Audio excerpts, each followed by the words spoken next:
मराठी माणसाची भेळ कधी खाल्ली आहे का? लातूर शहरातील राजीव गांधी चौकच्या डाव्या बाजूला गजराज पावभाजी भेळ पाणीपुरी आहे.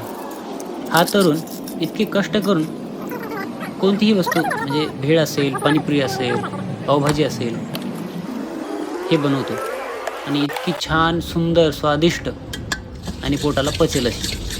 तर तुम्ही कधी लातूरला गेलात तर या भेळ सेंटरला नक्की भेट द्या आणि या तरुणाचं कौतुकही करा. कारण मराठी माणूस पडतोय पुढे, तर आपण सहकार्य करणं अपेक्षित आहे. जय महाराष्ट्र, जय लातूर. अशी शेव बीव मस्त टाकून त्याच्यावरती असा गरमागरम रगडा. हा, खरंच बघून मन भरतंय. खाल्ल्यानंतर तर हा, मी टेस्ट करून बघितली, एकदम छान. सोबत गोड पाणी, तिखट पाणी हे देखील भेटतं, त्यामुळे काही विशेष नाही. आणि भेळ झाल्यानंतर मस्तपैकी सॅम्पल पुरी, ती तर हक्काची सगळ्यांची, ती नाही सोडायची. बरोबर आहे की नाही पाणीपुरी लवर?